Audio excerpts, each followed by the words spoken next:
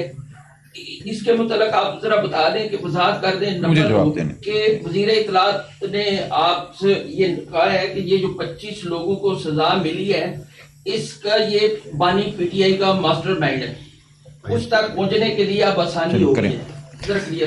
نہیں دیکھیں، master mind انہوں نے یہ نہیں کہا، انہوں نے کہا کہ خان صاحب کو بھی انڈائٹ کیا گیا ہے، تو یہ کہا کہ جب تک ساروں کو سزا انکلوڈنگ ماسٹر مائنڈ نہ ہو. یہ نہیں کہا انہوں نے کہ ہم یہ خان صاحب کو ماسٹر مائنڈ ہیں یا ان کو سزا کی جائے. اور نہ ہی دیکھیں اگر وہ ایسا کریں گے، دیکھیں میں نے پہلے عرض کیا کہ بظاہر ہمیں یہی خدشہ تھا کہ یہ کرنا چاہتے ہیں. جس طرح فیض حمید صاحب کے حوالے سے 9 مئی کا انہوں نے تذکرہ کیا، تو میں نے گزارش کی نا، اگر یہ ایسا کریں گے تو یہ ایک سانحہ ہوگا جس کو نہ اقوام عالم قبول کرے گی نہ پاکستان کی عوام قبول کرے گی. یہ ایک مذاق ہوگا. آئین میں یہ لکھا ہوا ہے کہ یہ سلسلہ سزا دے سکتے ہیں سول؟ نہیں دے سکتے. یہی تو ہماری ساری گزارش ہے، یہی تو مقدمہ ہے کہ 73 کا آئین جو ہے ایک فاصلہ پیدا کرتا ہے عدلیہ میں اور دیگر اداروں میں. جہاں ملٹری کورٹ بیٹھتی ہے وہاں ایک حاضر سروس افسر جو ہے، جو کہ ماتحت ایک ملازم ہے منسٹری آف ڈیفنس کا، وہ بیٹھتا ہے وہاں بطور جج. کیسے ایک ماتحت ملازم منسٹری آف ڈیفنس کا بیٹھ کر جج کا عہدہ سنبھال سکتا ہے؟ یہی تو بنیادی آئینی مقدمہ ہے جس پہ 5 جج صاحبان ہمارے سے اتفاق کر چکے ہیں. سر آپ دونوں مل کر آخر میں ایک ڈیڈ لائن کے حوالے سے نہیں، یہ آج خان صاحب پہ چھوڑ دیجئے، آج کا دن ابھی باقی ہے. یہ بتائیے گا، ابھی آپ نے کہا کہ 73 کے آئین کے مطابق جو ٹرائل نہیں ہو سکتا، تو مجھے یہ بتائیں کہ پشاور جو آرمی پبلک اسکول پر حملہ ہوا تھا، 6 ملزمان آپ کے دور میں ملٹری کورٹ میں معاملہ چلا، اس بیانیے کو آپ اس طرح سے میں نے عرض کیا نا، یہ بھی بتائیں کہ وہ معاملہ اس عدالت دہشت گردی عدالت میں نہیں چلنا چاہیے تھا. جی میں نے عرض کیا نا کہ اس وقت ایک آئینی ترمیم کی گئی تھی، اور دو آئینی مجھے عرض کرنے تھے. دیکھیں وہ ترامیم صرف پہلے 2 سال کے لیے ہوئی، پھر اس میں 2 سال کی توسیع کی گئی. 4 سال کے عرصے کے لیے آئین میں جواز پیدا کیا گیا تھا ملٹری عدالت کا. میں سمجھتا ہوں میں نے گزارش کی کہ شاید اس وقت بھی یہ ٹھیک نہیں تھا، لیکن وہ ختم ہو چکی ہے ترمیم. اس ترمیم کی ایک مدت تھی، پہلے 2 سال اور پھر مزید 2 سال. وہ 4 سال کا عرصہ ختم ہو چکا ہے. اس وقت آئین میں کوئی جواز باقی نہیں ہے ملٹری ٹرائل کا سویلین کی.